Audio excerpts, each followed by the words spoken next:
The corner office on the 27th floor offered a panoramic vista of Joinville's bustling industrial heartland, framed by the verdant slopes that cradled the city. Sunlight, usually a symbol of optimism, felt sterile and distant to Ricardo, as he stared out, a half-empty mug of lukewarm coffee growing cold beside his leather-bound planner. At 42, he was undeniably successful, managing director of a thriving automotive parts supplier. His salary placed him firmly in the upper echelon of Brazilian society. He owned a comfortable home in a gated community, drove a sleek German sedan, and could afford the occasional weekend getaway to the coast. By all conventional metrics, Ricardo had made it. Yet, annoying emptiness persisted, a silent intruder that shadowed his every achievement. It wasn't a lack of material possessions. He had diligently ticked off the boxes of societal expectations, the promotions, the bonuses, the nods of approval in board meetings. They offered a fleeting sense of satisfaction, a temporary high that invariably dissolved into the same dull ache. It was like constantly chasing a horizon that receded with every step he took. He would achieve a target, acquire a new asset, and for a brief period, the void would seem to shrink, only to expand again. Larger and more insidious, demanding another conquest. His relationships, too, felt tinged with this underlying unease. His marriage to Livia was stable, comfortable even, built on years of shared history and mutual respect. But the spark, the vibrant connection that had once burned so brightly, had long since mellowed into a predictable warmth. Their conversations revolved around their teenage children's schoolwork, household repairs, and the logistics of their busy schedules. Meaningful discussions about their individual aspirations, their fears, their innermost thoughts, had become increasingly rare, lost somewhere in the relentless pursuit of professional success and domestic order. Evenings were often spent in comfortable silence, each engrossed in their own digital worlds. The unspoken void, a tangible presence between them on the plush sofa. His friendships, once a source of genuine camaraderie and intellectual stimulation, had also succumbed to the pressures of his demanding career.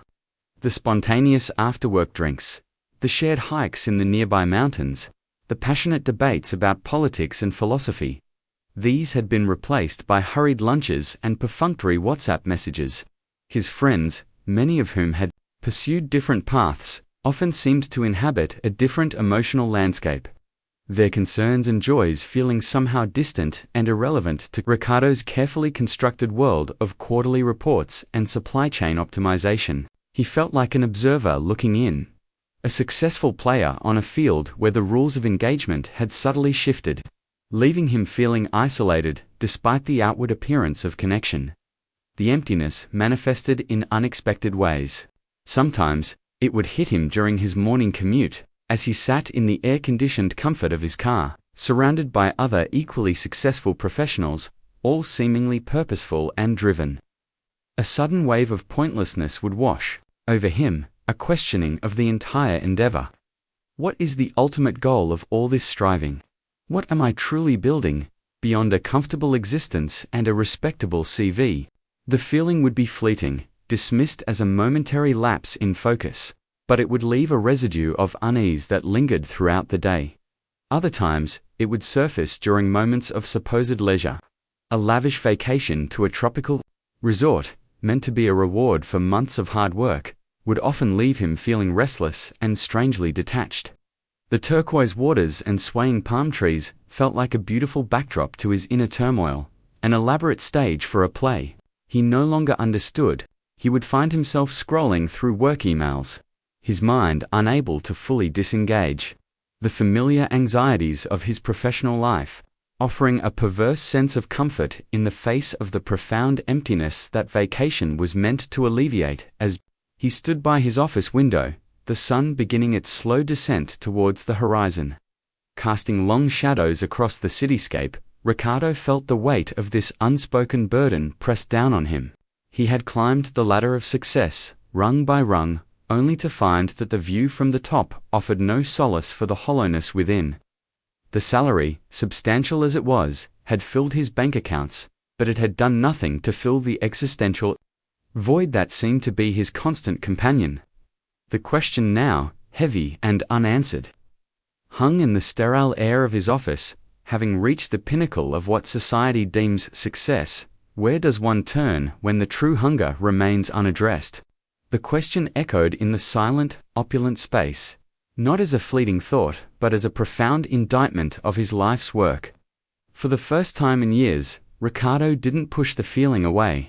He let it wash over him, a cold tide of disillusionment. He had spent 2 decades optimizing processes, negotiating contracts, and maximizing shareholder value, all under the assumption that these actions were building blocks for a meaningful life. Now, he saw the truth with painful clarity. He had constructed a magnificent, hollow cathedral. The architecture was flawless, the materials were of the highest quality, but there was no deity within. No sense of the sacred, nothing to kneel for. The void wasn't a lack of something. It was the presence of nothingness at the core of everything he had built. That evening, the familiar routine at home felt different, charged with his newfound, albeit terrifying, awareness. The clinking of cutlery on porcelain, the low hum of the television, the polite, surface-level questions from Livia about his date, all felt like a meticulously rehearsed play. He answered with his usual monosyllabic affirmations, but inside, he was screaming. He looked at his wife, truly looked at her, and saw a similar weariness in her eyes. A quiet resignation he had been too self-absorbed to notice before. Was she, too, living in a beautifully furnished void? The thought was so unsettling that he had to excuse himself from the table. Claiming a sudden headache, he retreated not to the master bedroom, but to the small, neglected office at the back of the house. It had become a repository for things that no longer had a place. Old tax records, outdated electronics, and boxes of books from his university days. He ran his hand over the dusty cardboard, a faint sense of nostalgia stirring within him. On a whim, he sliced open a box labeled Philosophia and Literatura. The scent of aging paper, a smell he hadn't encountered in years, filled the air. Inside, nestled between dense academic texts, was a slim, well-worn volume O Livro do Desastre by Fernando Pessoa. He remembered buying it in a small bookshop in Curitiba during a university trip, drawn by the title alone. He had read it then with the passionate, abstract curiosity of a young man. Now, the title felt like a diagnosis. Ricardo sat on the floor, the bare bulb of the office casting a harsh light, and began to read. The fragmented, melancholic prose of the book's narrator, a lonely bookkeeper in Lisbon, struck a chord deep within him. It wasn't a story of grand tragedy, but a precise and eloquent description of the mundane anguish of a soul adrift, of a man who felt everything and nothing at once. A minha vida é como se me batessem com ela, he hedged. My life is as if they were beating me with it. The line resonated with a force that stole his breath. Pessoa's words gave a name and a shape to the formless void he carried. He wasn't alone in this feeling. A long-dead Portuguese poet had mapped this barren internal landscape a century ago. He read for hours, losing all track of time, the world of supply chains and profit margins dissolving into the background. The next morning, a Saturday, Ricardo did something he hadn't done in over a decade. He didn't check his work emails. He didn't put on his running shoes for a jog around the manicured lawns of his condominium.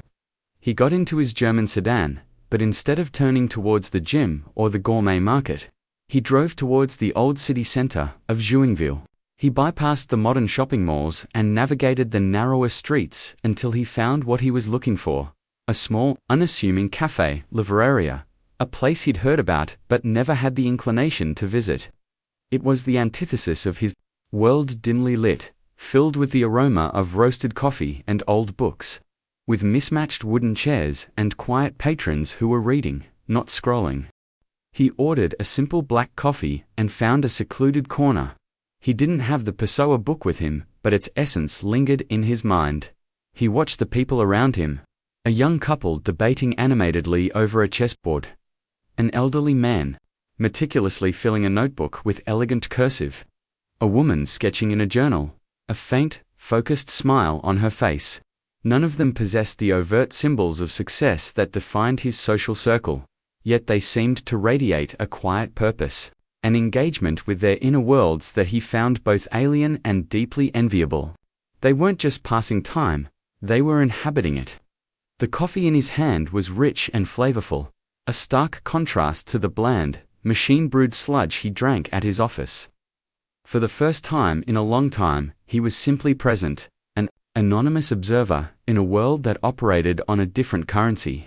The void was still there, a quiet hum beneath the surface, but for a moment, another feeling surfaced alongside it, a fragile, tentative flicker of curiosity. He had spent his life accumulating answers for questions society had asked of him. But what would happen, he now wondered, if he started asking his own?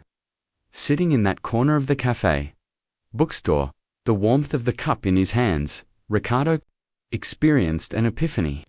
It didn't arrive like a lightning bolt, but like the slow blooming of a flower in a time-lapse film. He watched the people around him, immersed in their worlds of chess, literature, and art, and understood the fundamental error of his quest. The richness of their existence wasn't in what they were doing, but in the quality of their attention. While doing it, the artist wasn't sketching to produce a masterpiece that could be sold. He was sketching because the very act of observing and translating the world onto paper was in itself a way of being fully alive. In that moment, the nature of the void transformed in his mind. The existential void was not a hole to be filled with more achievements, more money, or more distractions. That was the logic of consumerism applied to the soul, and it had failed spectacularly. He realized the void was, in fact, a space.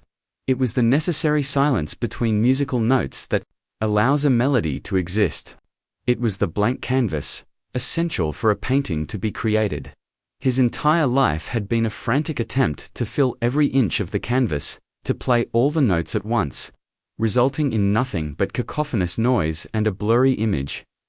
The antidote to the void was not to add, but to inhabit.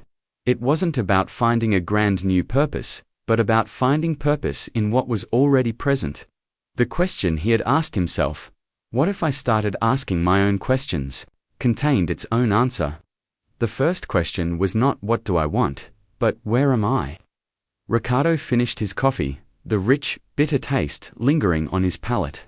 He paid at the counter, and when he stepped out onto the street, the world looked the same, but it was perceived differently. The industrial buildings of Joinville on the horizon were no longer just symbols of an empty quest for productivity.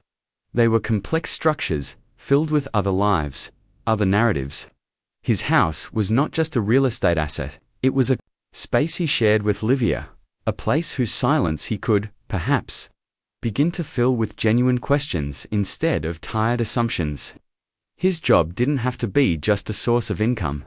It could be an arena to practice attention, integrity, and human connection.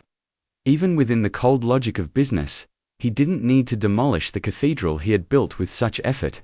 He needed to learn how to pray inside it. He needed to light the candles of presence, curiosity, and compassion in its cold hallways.